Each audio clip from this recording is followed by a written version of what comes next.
আপনাদের প্রিয় চ্যানেলে আপনাদেরকে স্বাগতম।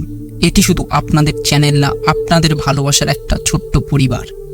বিশেষ কিছু কারণের জন্য আমরা গল্প আনতে পারিনি, আগে থেকেই আপনাদের কাছে আমরা ক্ষমা প্রার্থী।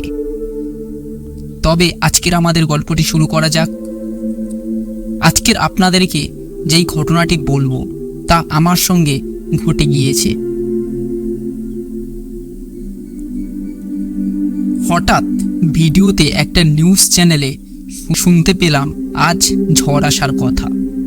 কিছুক্ষণ পর আমি একটু বাইরের দিকে গেলাম, দেখলাম পাড়ার লোক সবাই সতর্ক হচ্ছে। কেউ দড়ি নিয়ে ঘরের চাল বা ছাউনি শক্ত করে বাঁধছে, কেউ বা বাঁশের খুঁটি দিয়ে হেলা ঘরটিকে ঠেকো দিচ্ছে। হঠাৎ কিছুক্ষণ পর থেকে দেখলাম আকাশটা অনেক মেঘলা করে এসেছে, সঙ্গে সঙ্গে তুমুল বেগে ঝড়, সঙ্গে বৃষ্টি। প্রায় এইভাবে ঝড় জল দেখতে দেখতে প্রায় বিকাল হয়ে গেল। আমি এক মুহূর্ত বাইরে বেরোতে পারিনি। বাইরে বন্ধুদের সঙ্গে গল্প আড্ডা দিয়ে সময় পার হতো আমার। আর এই ঝড় বৃষ্টির কারণে আমি সারাদিন ঘরের মধ্যে, ভালো লাগছে না একদমই। এদিকে ফোনে রিচার্জও শেষ, একদমই ঘরেতে সময় পার হচ্ছে না আমার।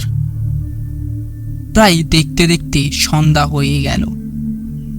আমাদের এখানে ঝড় জল ওঠার আগেই কারেন্ট চলে যায় সব সময়, তাই এখন কারেন্ট না আসা করাটাই ভালো। তারপর সন্ধ্যা হলো। দেখতে দেখতে বাড়ির সবাই মিলে একসঙ্গে বসে গল্প হুল্লোড় করছিলাম। আস্তে আস্তে অনেক রাত হলো। তারপর খাওয়া দাওয়া শেষ করে সবাই ঘুমাতে চলে গেলাম। আমার ঘুম আসছিল না। আমি দুপুরে অনেক ঘুমিয়েছি, তাই আর ঘুম আসেনি। প্রচুর ঝড় জল হচ্ছিল তখন। আমি আমাদের দোতলা ঘরে গিয়ে আমি বসলাম। তারপর প্রকৃতির নানান সৌন্দর্যকে উপভোগ করছিলাম। আমাদের দোতলা ঘরেতে কেউ থাকতো না। এমন সময় ঘরের মধ্যে নানা রকম শব্দ শুনতে পাই আমি। ঘরের মধ্যে কিছু জিনিস রাখা ছিল, সেই সব দেখলাম অটোমেটিক নিচে সব পড়ে যায় মেঝেতে। কিছুক্ষণ পর নূপুরের শব্দ আমি শুনতে পাই। নূপুর পরে কেউ যেন হাঁটছে সেই দোতলাতে। আমি সঙ্গে সঙ্গে দেখতে যাই যে ভিতরে ঘরের মধ্যে কি হচ্ছে। দেখলাম কোনো কেউ নেই।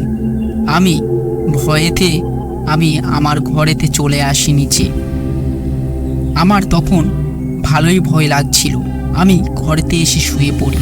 তারপর ঘুমানোর চেষ্টা করি, কিন্তু ঘুম এলো না। কিন্তু সেই নূপুরের শব্দটা আমার কানে সারা রাত বাজতে থাকে। আমি সারা রাত ঘুমাতে পারিনি আর। আজকের আমার প্রিয় পরিবারের সমস্ত সদস্যকে আমার সঙ্গে ঘটে যাওয়া একটা সত্য ঘটনা বললাম।